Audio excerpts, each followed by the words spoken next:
So, having said that, here is that to acknowledge the fact that the legal thing, and my field was this, when I wrote to be a European Muslim for the Muslims living in the West, and when I wrote Islam, the West, and the challenges of modernity for Muslims living in Muslim-majority countries, this was the field in which I was using ijtihad. This is what we have to do. And at one point you say, but here I'm reaching a limit.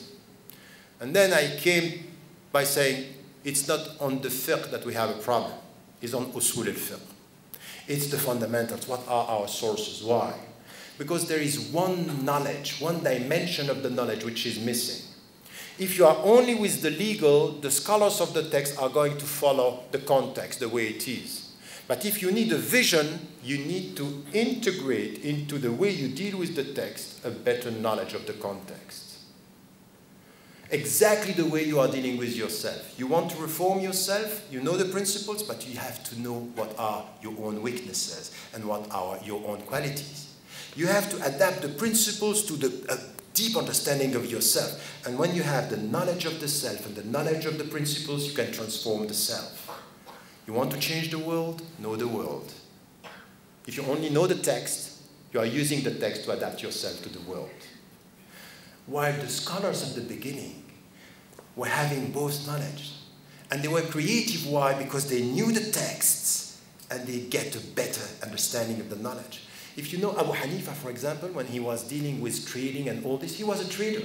This was his field. He was knowledgeable about that. So he came with very courageous vision in trading by telling you, you have to give, when, for example, it comes to sadaqah or zakat, you don't have to come with the seeds and all this. You can come with money. Why? Because if you want to facilitate in the field of trading, this is the way it is for the traders. But you know what the traders need. You need to know them. You need to know them from within. You need this knowledge. So he had it. And the scholars at the beginning had both. So this is why, as they had both, this was implicit in everything. We say usul al-fiqh, al-Quran, wal-Sunnah, wal-Qiyas, wal-Ijma', and then al-Istihsan and all this. But implicitly it's the knowledge of the world. With time, the complexity of our knowledge of the world is so big that it's impossible now for one scholar to be at the same time knowledgeable about the text and knowledgeable about the sciences of today.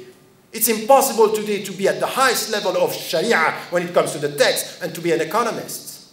It's impossible to know the text and at the same time to be a neurosurgeon. It's impossible. You cannot get the two knowledges. Why? Because the knowledge of the context are so complex that you need people coming with the knowledge. What yesterday was implicitly there and possible, today it's explicitly impossible. But as we are forgetting about one dimension of the knowledge, we rely on the scholars of the text. And the scholars of the text are doing their best, but they are just catching up. They follow.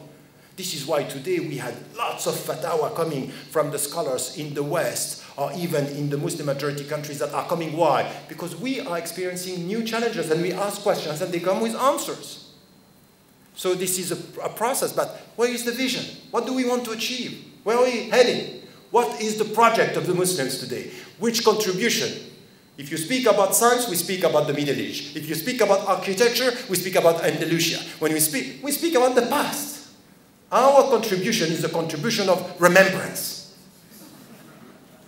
This is the way. Where are we heading? What do we want? Which is the vision? Renewal. Tajdeed is all about that. This is where we have to come as something, and this is why, for me, it's usul al-fiqh. And in the book, Radical Reform, it's a radical reform of the mind. I'm coming with something which is, we cannot just rely on what the scholars were saying, the 6 principles. We have to be much more specific. Why? Because if you want, for example, to come with a contribution, do you know that there is something which is quite important? When, for example, the United Nations, for example, to assess the development of a country, is saying now we need an index. The human being, the well-being index, which is about the human being development, which is the well-being. It's not the money that you have in your pocket, it's the peace that you have in your heart, the well-being that you feel good. This is something that we know. This is something which is essential. But as Muslims, we need to come with a vision. Which kind of project do we have in education, in the way we deal with things, in order to get this inner peace?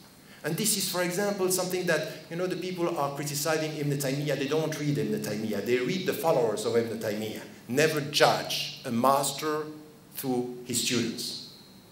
Read the master. Read the teacher. And he was challenging Abu Hamid al-Ghazali in the 6 principles of al-aql, al-nas, and all this, you know, that you have to protect your mind, you have to protect your religion, you have to protect your family and all this, by saying, but there is one dimension which is missing, the inner dimension. It's, we have objectives with your own heart.